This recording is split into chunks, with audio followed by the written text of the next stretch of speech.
When is the right time for military retirement?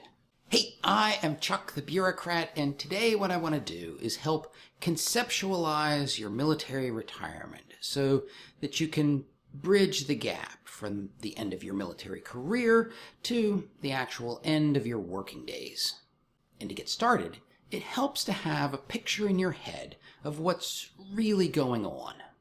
In effect, as our military journey comes to an end, we arrive at a cliff overlooking turbulent waters. In the distance is another cliff, and to move forward, we have to cross the water. Ideally, we would like to make this crossing by hopping over a series of stepping stones, but in many cases, the simple geography of our situation makes things difficult. Maybe the gap between the two cliffs is too broad, maybe the stepping stones are just under the surface of the water, or maybe the water is so deep that it's like the stepping stones don't even exist. This simple metaphor catches the financial reality that each and every military retiree faces. And it can help us sort out the seemingly disconnected pieces of military retirement planning. First, the cliff that we find ourselves on, it's just our current military pay. It's the combination of base pay and BAS and BAH and some tax benefits and maybe some additional special pays. The waters are the expenses that we have. Just how much does it cost to live? And that distant shoreline? Well, I tend to think of that as our true retirement.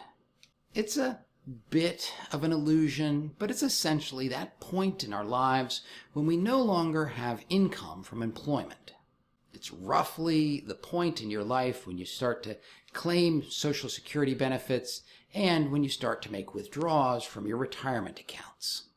Since the location of that distant shoreline is really tied to specific ages, like 62 or 67 or maybe even 70, then the width of the gap is really driven by our age. A 40-year-old military retiree simply faces a bigger gap than somebody who retires at age 55. Now, for military retirees, those stepping stones are really the combination of your retired pay and any VA disability compensation. For many people, those stepping stones are just not going to be tall enough to rise above the water. Expenses are just too high. For other people, the combination of lower expenses, longer service, and higher VA compensation, well, that can push those stepping stones above the water. It's a simple situation, but it's also difficult to nail down hard numbers. You want to know where you are, where you're going, and what lies between here and there, but like just about every military operation, ain't nothing easy. In fact, rather than getting bogged down in the complexities of any specific piece of this puzzle, now might be a good time to pause and ask for the so what. Or, to put it a different way, if you did know all of this information with perfect clarity, what decision would you make with it? And I suggest that no matter what, you're basically going to be picking between three courses of action. Full-time employment, probably something that looks like a second career. Part-time employment, on again, off again. Or the gentleman of leisure lifestyle, where you're not exactly working, but you're probably actively trying to control costs. And now, remember how I've said that the Transition Assistance Program seems to really push the idea of full-time employment? Well, that's because if you have full-time employment, the questions about what this gap really looks like, well, they start to matter a lot less.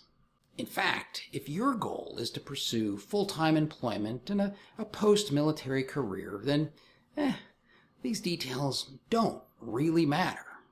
Where it matters is when you're trying to invest your time and energy into your own interests and pursuits. if your post-military plan is to finally write that novel, these numbers are going to matter a lot.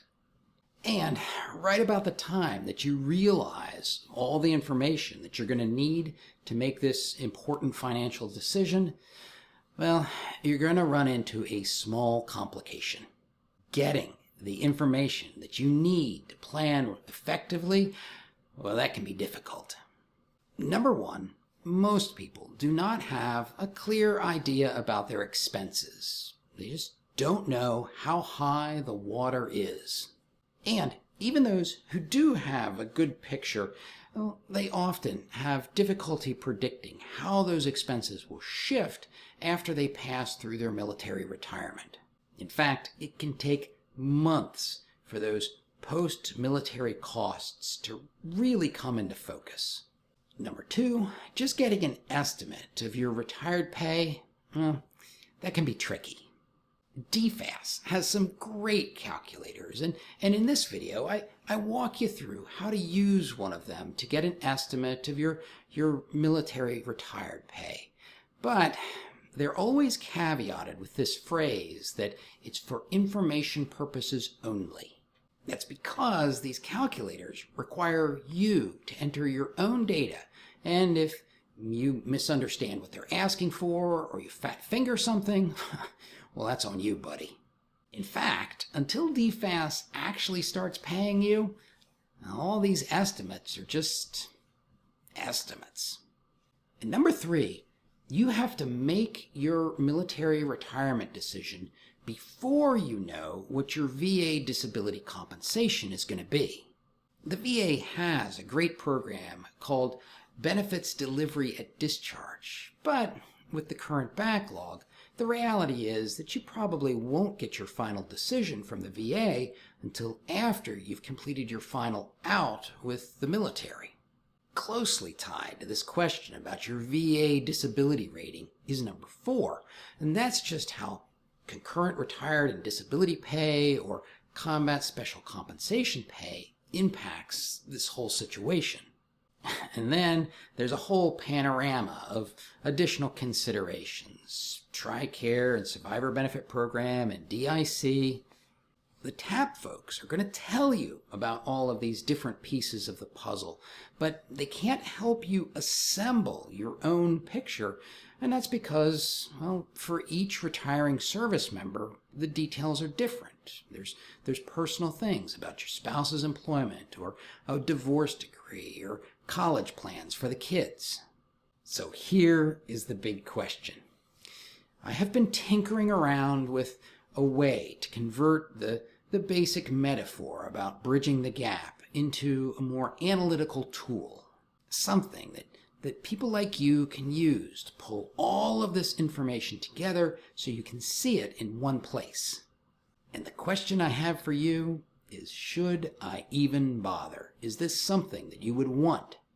Those of you who know my story know that I've gone on a couple of side quests that weren't exactly successful.